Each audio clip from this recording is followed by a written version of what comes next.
صبح کا وقت تھا مگر اس کے دل میں ایک عجیب سی گھبراہٹ تھی۔ آج وہ ایک بڑی کمپنی میں انٹرویو کے لیے جا رہی تھی۔ وہ سڑک کے کنارے چند لمحے رکی اور پھر ہمت جمع کر کے اس بڑی سی عمارت کی طرف بڑھنے لگی جس کا نام دور سے ہی چمک رہا تھا۔ اس کے قدم آہستہ تھے مگر دل بہت تیزی سے دھڑک رہا تھا۔ اس نے اپنے دوپٹے کو ذرا سا ٹھیک کیا اور ہاتھ میں پکڑی فائل کو مضبوطی سے تھام لیا جیسے وہی اس کا سہارا ہو۔ اس کا حلیہ بہت سادہ تھا۔ اس نے پرانا سا جوڑا پہن رکھا تھا جو بار بار دھونے کی وجہ سے اپنی چمک کھو چکا تھا۔ کپڑا کہیں کہیں سے ہلکا سا گھس چکا تھا۔ اس کی چپل بھی خستہ تھی جیسے کئی سالوں سے ساتھ نبھا رہی ہو۔ جیسے وہ کمپنی کے بڑے دروازے کے قریب پہنچی تو گارڈ نے فوراً ہاتھ اٹھا کر اسے روک لیا۔ اس کی نظر ایک لمحے کے لیے اس لڑکی پر جم گئی، پھر وہ سر سے پاؤں تک اسے دیکھنے لگا۔ اس کے چہرے پر حیرت بھی تھی اور تھوڑی سی سختی بھی۔ کہاں جا رہی ہو؟ اس نے کرخت لہجے میں پوچھا۔ لڑکی نے ایک لمحہ سر جھکا لیے پھر دھیمی آواز میں بولی، میں انٹرویو کے لیے آئی ہوں۔ گارڈ نے دوبارہ اسے دیکھا جیسے یقین نہ آ رہا ہو۔ تم انٹرویو کے لیے آئی ہو؟ اس نے ایک قدرے مذاق اڑانے والے انداز میں کہا۔ جی، اس نے صرف اتنا ہی کہا اور اپنی فائل ذرا سی آگے کر دی جیسے ثبوت پیش کر رہی ہو۔ گارڈ نے ایک لمحے کے لیے دروازے کی طرف دیکھا پھر اس کی طرف۔ اس کے چہرے پر اب بھی ناگواری تھی مگر شاید ڈیوٹی کی وجہ سے اس نے دروازہ کھول دیا۔ جاؤ اندر، لیکن سیدھا ویٹنگ ایریا میں بیٹھنا۔ وہ آہستہ سے اندر داخل ہوئی تو ایک ٹھنڈی ہوا کا جھونکا اس کے چہرے سے ٹکرایا۔ اس نے ایک لمحے کے لیے آنکھیں بند کر لی جیسے اسے ایک سکون ملا ہو۔ باہر کی گرمی کے بعد یہ ٹھنڈک اس کے لیے کسی نعمت سے کم نہیں تھی۔ ویٹنگ ایریا بہت ہی خوبصورت اور صاف ستھرا تھا۔ بڑے بڑے صوفے رکھے ہوئے تھے اور ہر طرف روشنی پھیلی ہوئی تھی۔ وہ ہچکچاتی ہوئی ایک کونے میں جا کر بیٹھ گئی۔ اس نے اپنے ارد گرد نظر دوڑائی تو سب کچھ اس کے لیے نیا اور مختلف تھا۔ وہاں بیٹھے لڑکے اور لڑکیاں نفیس اور فیشنیبل لباس میں تھے۔ کسی کے ہاتھ میں مہنگا فون تھا، کوئی ہنستے ہوئے باتیں کر رہا تھا، کوئی اپنے کپڑوں کو ٹھیک کر رہا تھا۔ سب کے چہروں پر اعتماد تھا جیسے انہیں یقین ہو کہ وہ یہاں کے لیے ہی بنے ہیں۔ مگر جیسے ہی اس لڑکی نے بیٹھنے کی کوشش کی کئی نظریں اس کے ساتھ اس کی طرف اٹھ گئی۔ کچھ نے اسے حیرت سے دیکھا، کچھ نے ہلکی سی مسکراہٹ کے ساتھ جیسے اس کی حالت پر مذاق کر رہے ہوں، اور کچھ نے فوراً نظریں ہٹا لی جیسے وہ دیکھنا ہی نہیں چاہتے ہوں۔ اس کا دل ایک لمحے کے لیے رک سا گیا۔ اس نے اپنے کپڑوں کی طرف دیکھا بھی نظر جھکا لی۔ اسے محسوس ہوا جیسے وہ اس جگہ کے لیے بالکل اجنبی ہے، جیسے یہاں اس کا کوئی حق نہیں۔ اس نے اپنے ہاتھوں کو آپس میں مضبوطی سے پکڑ لیا تاکہ ان کی کپکپاہٹ رک سکے۔ اس کی کانوں میں ارد گرد کی سرگوشیاں گونجنے لگے۔ حالانکہ کوئی کھل کر کچھ نہیں کہہ رہا تھا مگر نظروں کا انداز یہ سب کچھ بیان کر رہا تھا۔ وقت آہستہ آہستہ گزر رہا تھا۔ ایک ایک کر کے نام پکارے جا رہے تھے اور لوگ اعتماد سے اٹھ کر اندر جا رہے تھے۔ کچھ واپس آ کر خوش نظر آتے تھے اور کچھ کے چہرے اترے ہوئے ہوتے تھے۔ وہ خاموش بیٹھی سب کچھ دیکھ رہی تھی۔ اس کے دل میں بار بار یہ خیال آ رہا تھا کہ شاید اسے یہاں نہیں آنا چاہیے تھا، مگر پھر وہ اپنی فائل کو دیکھتی اور خود کو سنبھال لیتی۔ آخرکار اس کا نام پکارا گیا۔ اس کا دل زور سے دھڑکنے لگا۔ وہ آہستہ سے کھڑی ہوئی، اس کے قدموں میں ہلکی سی کپکپاہٹ تھی مگر اس نے خود کو سنبھالا اور دروازے کی طرف بڑھ گئی۔ جیسے وہ کمرے میں داخل ہوئی تو سامنے ایک میز کے پیچھے ایک شخص بیٹھا تھا۔ اس کا انداز بہت سنجیدہ اور سخت تھا۔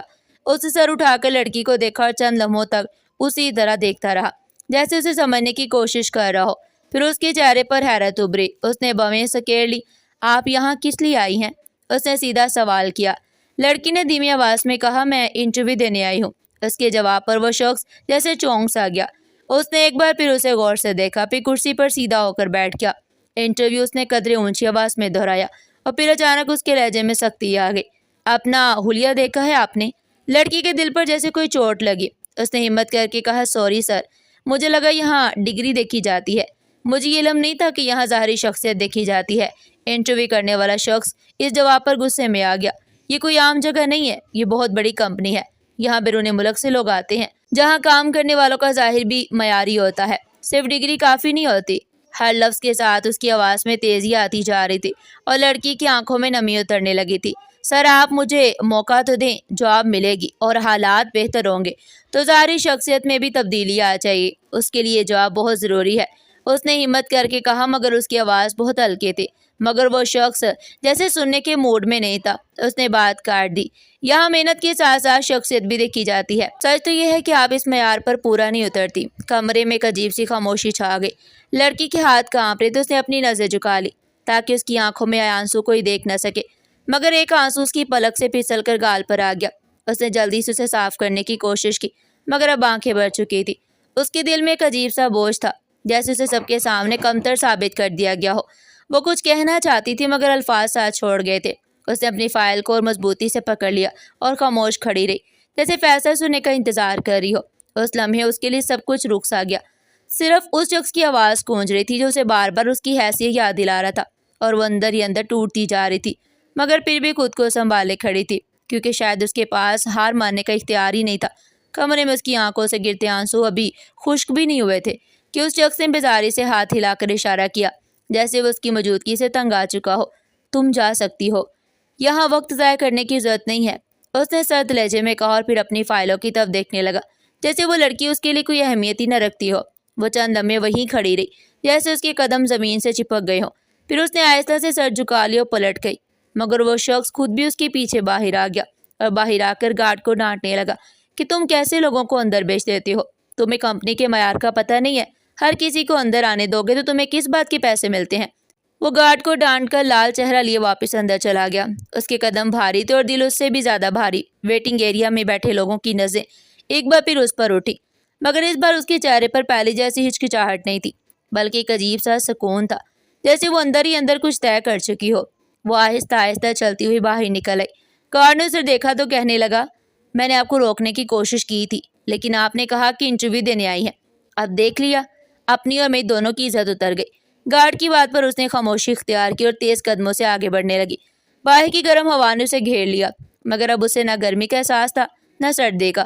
وہ کمپنی کے گیٹ سے کوئی دور جا کر رک گئی۔ اس نے گہری سانس لی اور اپنی آنکھیں بند کر لی۔ چند لمحے گزرے، پھر اس نے اپنے آنسو پوچھے اور سیدھی کھڑی ہو گئی۔ اس کے چہرے پر اب کمزوری نہیں تھی، بلکہ خاموش عزم تھا۔ اس نے اپنے دوپٹے کو ٹھیک کیا اور ایک طرف ہو کر کھڑی ہو گئی، جیسے کسی کا انتظار کر رہی ہو۔ تقریباً 15 منٹ بعد اچانک سڑک پر گاڑیوں کی آواز گونجنے لگی۔ پہلے ایک بڑی گاڑی آئی، پھر اس کے پیچھے دوسری، پھر تیسری۔ دیکھتے ہی دیکھتے کئی مہنگی گاڑیاں کمپنی کے گیٹ کے سامنے آ کر رک گئی۔ منظر ایک دم بدل گیا۔ گارڈ فوراً سیدھا ہو کر کھڑا ہو گیا۔ اس کے چہرے پر گھبراہٹ آ گئی۔ اندر سے وہی مینیجر بھی جلدی جلدی باہر آیا۔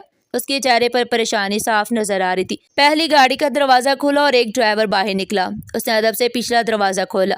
سب کی نظریں اسی طرف جم گئی، اور پھر وہی لڑکی آہستہ سے باہر نکلی۔ اس کا لباس نہایت ہی خوبصورت اور نفیس تھا۔ اس کے انداز میں اعتماد اور اس کی چال میں مضبوطی، جیسے ہر قدم کے ساتھ زمین بھی اس کا ساتھ دے رہی تھی۔ گارڈ کے ہاتھ کانپنے لگے اور مینیجر کا چہرہ زرد پڑ گیا۔ وہ ایک قدم پیچھے ہٹ گیا، جیسے اسے اپنی آنکھوں پر یقین نہ آ رہا ہو۔ لڑکی سیدھی ان کے سامنے آ کر رکی۔ اس کی آنکھوں میں اب آنسو نہیں تھے، بلکہ سنجیدگی تھی۔ اس نے چند لمحے خاموشی سے مینیجر کو دیکھا، پھر دھیمی مگر مضبوط آواز میں بولی، ابھی میرا حلیہ دے کر فیصلہ کرو گے یا میری بات سنو گے؟ مینیجر کے پاس کوئی جواب نہیں تھا۔ اس کے ہونٹ ہل رہے تھے، مگر الفاظ ساتھ نہیں دے رہے تھے۔ لڑکی نے ایک ہلکا سا اشارہ کیا تو اس کے ساتھ آئے ہوئے لوگ ایک طرف کھڑے ہو گئے۔ ماحول میں ایک عجیب سی خاموشی پھیل گئی۔ میں کافی عرصے سے کمپنی کے بارے میں شکایات سن رہی تھی کہ یہاں ایسے لوگوں کو رد کر دیا جاتا ہے جو قابلیت رکھتے ہیں، جو محنت کر کے اپنی ڈگریاں حاصل کرتے ہیں، صرف اس لیے کہ ان کا لباس سادہ ہوتا ہے، اور ایسے لوگوں کو آگے بڑھایا جاتا ہے جو صرف اچھے کپڑے پہن لیتے ہیں، چاہے ان کے پاس اصل قابلیت نہ ہو۔ اس کے ہر لفظ کے ساتھ مینیجر کا سر جھکتا جا رہا تھا۔ میں نے سوچا خود دیکھوں کہ حقیقت کیا ہے، اسے میں آج یہاں آئی اس حال میں تاکہ مجھے کوئی پہچان نہ سکے اور میں دیکھ سکوں کہ آپ لوگ حقیقت میں کیسے فیصلے کرتے ہیں۔ وہ ایک لمحے کے لیے رکی، پھر قدرے جھکے لہجے میں بولی، مگر جو میں نے دیکھا وہ اس سے بھی زیادہ خراب تھا جتنا میں نے سوچا تھا۔ آپ لوگوں نے ایک انسان کی عزت کو اس کے کپڑوں سے جوڑ دیا۔ ویٹنگ ایریا میں کھڑے لوگ خاموشی سے یہ سب سن رہے تھے۔ ان کے چہروں پر حیرت اور سوچ دونوں نمایاں تھے۔ اگر ہر کمپنی یہی اصول اپنائے کہ صرف وہی لوگ آگے بڑھیں گے جو مہنگے کپڑے پہن سکتے ہیں، تو اس ملک کا کیا ہوگا؟ اس نے صاف لفظوں میں کہا، اس کی آواز میں ہمدردی بھی تھی اور حقیقت بھی۔ یہاں ہر انسان محنت کرتا ہے، پڑھتا ہے، دن رات محنت کرتا ہے، صرف اس امید پر کہ اسے ایک موقع ملے۔ اگر آپ اس کی نیت کو اس کے لباس سے تولیں گے تو آپ صرف ایک فرد کو نہیں بلکہ پورے معاشرے کو پیچھے دھکیل رہے ہیں۔ مینیجر کے ماتھے پر پسینہ آ چکا تھا، وہ مکمل طور پر جھک چکا تھا۔ ہماری کمپنی کا مقصد صرف پیسہ کمانا نہیں بلکہ لوگوں کو آگے بڑھنے کا موقع دینا ہے۔ اگر ہم خود یہ ناانصافی کریں گے تو ہم کبھی ترقی نہیں کر سکیں گے۔ وہ ایک قدم آگے بڑھی اور مضبوط لہجے میں بولی، ترقی صرف عمارتوں سے نہیں ہوتی بلکہ انصاف سے ہوتی ہے، اور آج یہاں انصاف نہیں تھا۔ آج کے بعد یہاں کسی کا فیصلہ اس کے کپڑوں سے نہیں بلکہ اس کی قابلیت سے ہوگا، اور جو بھی اس اصول کو توڑے گا اس کے لیے یہاں کوئی جگہ نہیں ہوگی۔ مینیجر نے فوراً سر اٹھایا اور گھبراہٹ میں بولا، مجھے ایک موقع دے دیں، مجھ سے غلطی ہو گئی۔ لڑکی نے اسے غور سے دیکھا، پھر آہستہ سے سر ہلایا۔ غلطی وہ ہوتی ہے جو انجانے میں ہو۔ یہ رویہ آپ کی عادت بن چکے ہے، اور ایسی عادتیں کمپنی کو تباہ کر دیتی ہیں۔ آپ آج سے اس کمپنی کا حصہ نہیں ہیں۔ اس نے واضح انداز میں کہا۔ گارڈ جو ایک طرف کھڑا تھا اس کی ٹانگیں کانپ رہی تھی۔ لڑکی اس کی طرف مڑی اور نرم مگر مضبوط لہجے میں بولی، اور تم یاد رکھنا کسی کی عزت اس کے کپڑوں سے نہیں ہوتی۔ گارڈ نے فوراً سر جھکا لیا۔ جی میڈم۔ لڑکی نے گہری سانس لی اور کمپنی کی عمارت کی طرف دیکھا۔ اس کی آنکھوں میں اطمینان تھا، جیسے اس نے وہ کر دیا ہو جس کے لیے وہ آئی تھی۔ وہ آہستہ سے اندر کی طرف بڑھی۔ اس کے ساتھ آنے والے لوگ بھی اس کے پیچھے پیچھے چلنے لگے۔ ویٹنگ ایریا میں کھڑے لوگ ایک دوسرے کو دیکھ رہے تھے۔ ان کے چہروں پر اب شرمندگی نہیں بلکہ امید تھی۔ لڑکی اندر جا کر اس کمرے کے قریب پہنچی جہاں کچھ دیر پہلے اسے ذلیل کیا گیا تھا۔ وہ کرسی کے پاس کی اور آہستہ سے بیٹھ گئی۔ اس کے چہرے پر ایک ہلکی سی مسکراہٹ آ گئی۔ اگلے ہی دن کمپنی کی طرف سے ایک اعلان جاری کیا گیا کہ آئندہ کمپنی میں بھرتی کا عمل مکمل طور پر شفاف رکھا جائے گا۔ ہر امیدوار کا انتخاب صرف اس کی قابلیت و محنت کی بنیاد پر ہوگا اور کسی کے لباس یا ظاہری شکل کو معیار نہیں بنایا جائے گا۔ ساتھ ہی خصوصی ٹیم تشکیل دی جائے گی جو ہر انٹرویو کے عمل کی نگرانی کرے گی تاکہ کسی کے ساتھ بھی ناانصافی نہ ہو۔ اس اعلان کے بعد کمپنی کا ماحول بدلنے لگا۔ لوگ اب پہلے سے زیادہ اعتماد کے ساتھ آنے لگے۔ وہ جان چکے تھے کہ یہاں صرف ان کے کپڑے نہیں بلکہ ان کی محنت دیکھی جائے گی۔ یہی وہ تبدیلی تھی جو ایک معاشرے کو آگے لے جاتی ہے۔ ناظرین، اگر آپ کو آج کی کہانی پسند آئی ہو تو ویڈیو کو لائک کریں، چینل کو سبسکرائب کریں، زیادہ سے زیادہ شیئر کریں۔ پھر ملتے ہیں ایک نئی اور سبق آموز کہانی کے ساتھ۔ تب تک کے لیے اپنا اور اپنے پیاروں کا بہت سارا خیال رکھیے گا۔ شکریہ۔ اللہ حافظ۔